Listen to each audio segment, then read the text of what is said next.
Good morning, everybody. Make your way down. I'm still alive. Make a right Only turn barely. around that mesh wall. It's in the hole. Well, where you it's a had very your interesting welcome day dinner on yesterday. It Thursday. was So if you're here to very collect tough. your bicycles, it's down Toughest this thing. way. It's by far the toughest Ironman I've done, Down by the red arch. without a doubt. I'm sitting here waiting for pick up my bike. The journey is over. So I've done the Ironman in Langkawi. I would never come back and do it again. A bloke my size and my constitution, it's not something I was built to do, you know. And everybody was commenting about how good the weather conditions was. My God, if it would have been any worse, I don't know how I would have got through. Anyway, the day started off spectacularly. The swim was great. I mean, I've done a 120. I did a 120 in the water, and I've done 120 before, but that's with a wetsuit. This was without a wetsuit, so I was really happy with the swim. Come out in 13th spot in my age group. Got on the bike, everything was going well, felt good. You know, ticking the legs over, all that sort of stuff. So I was doing everything fine. Up a few of the hills and that sort of, not, you know, eating, drinking. You know, it was. You know, I was really sort of pouring that sports drink into me and that sort of stuff. Anyway, at about 75k, we were doing a bit of, you know, left hand, right turn, bet on the outback roads. We come around this corner, and they did make mention on Thursday night at the briefing that they had a lot of the potholes, you know, marked with yellow writing. Well, I don't know when they did that or whether it's all washed off or whatever, but I come around this corner, a bit of loose gravel. I was down on the drops, I'm down on my bars, and went through this pothole and bang. I was worried that I'd cracked the frame, but what I had done is one of my drops had loosened and come off, and the actual drop went straight in between the spoke and the frame and just flipped the bike over. So I would have been doing about, I don't know, 30k, I suppose, 28-30k around, because it was coming around this hill, bit of a downhill. So I flipped it up, so the bike flipped over. So, you know, the first thing is, you know, is there anything sticking out of my body? Well, no, there was nothing. That was plenty of blood and that sort of stuff, a lot of scratches, but nothing sticking out of my body. So the next thing was, is the bike broken? So I looked down at the bike, and there was my thing sort of wedged in between the spoke and the frame. Right, so if you're here for the roll down, but there was no, but the spoke wasn't broken. And there was a guy there who just got on my bike and started riding around a little bit to make sure it was all right. The bike seemed okay. So I poured a bit of water over I got a bit of stuff there, bit of stuff there, knee there, other knee there, elbow here, stomach there. But other than that, I was okay.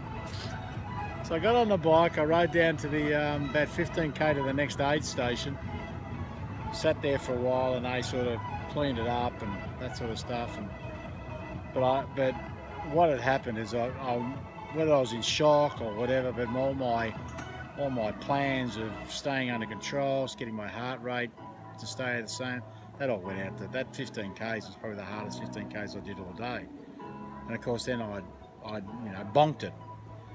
But I've only done 75k, so I've still got another 115k's to go. And now I haven't got access to my big chain, and I have to sit up on the bike for another 115k's.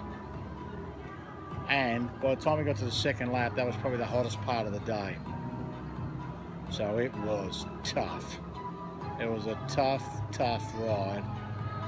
So I finally got back to transition, racked the bike, not really knowing whether my legs were okay to do a run.